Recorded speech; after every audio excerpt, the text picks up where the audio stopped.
Oh. Yan po ang kanilang inuman ng tubig, yung patulo kung tawagin sa amin sa Bulacan, na nagmumula po sa bundok. O, di ba? Ayan tay, ano yan tay? Ah, baso. Ay, gumawa. Galing talaga. Tingnan yung buho dito ah. Tingnan nyo. Ito ah, di ba tayo normal na nakakita ng buho. Tingnan nyo yung buho sa kanila. Napakataba. Oh, ikaw na. Gamit niya yung baso. Gumawa ng baso si tatay. Dito kasi kami ngayon sa malapit-lapit din sa kanila. Diyan po sila kumukuha ng tubig, yung pang-inom nila, tapos saka yung pansaing. Meron din pong ilang tubig dito. Di ba tayo may tubig din sa kabila? Pero hindi pang-inom. Iniinom din. Iniinom din. Maginaw. Maginaw? Sarap. Ayun.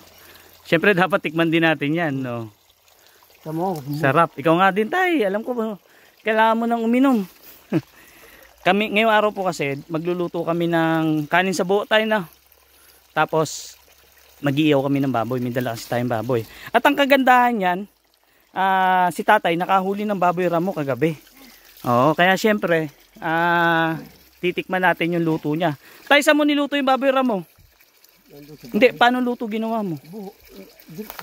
Hindi, ano Ricardo? Pang-asim? Walang Ricardo, basta niluto lang. Niluto lang sa buho? Masarap yung sabaw. Masarap yung sabaw? Asin lang.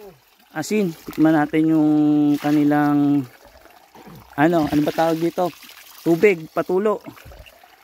Oh, di ba? Sa bundok po galing malinis po 'yan ha. Oh. Siguro yung iba hindi mapapainom sa ganito. Tingnan niyo yung loob oh. Hanggang loob, kitang-kita yung linaw niya, di ba? Syempre hindi tayo papayag na hindi natin matikman yung sarap ng tubig dito sa bundok. Tayo mo ka nagtibakan ng saging ah.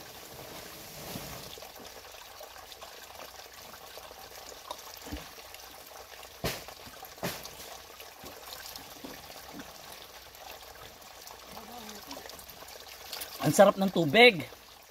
Yung tubig po nila dito na nanggagaling sa bundok, ito po ay natural talaga na nanggagaling sa ilalim ng lupa at wala pong kabahayan sa taas, kaya masasabi nyo talagang malinis siya. Wala rin namang ganong mga hayop dito o mga daga na po pwedeng umihi sa tubig, kasi ang daga kadalasan po kasi yan matatagpuan yan kung saan merong mga laman lupa o mga root crops, kaya yan malinis talaga yung tubig. Walang lasa at masarap po talaga. Patulo po kung tawagin sa amin sa Bulacan, yung mga ganitong style. Sa inyo po, ano po ba ang tawag? Lalo na sa probinsya nyo. Ayun si tatay. Kumuha siya ng dahon na aming pagkakainan, di ba? At abangan nyo po yung baboy ramo na niluto niya sa buo. Siyempre dapat tikman din natin yun.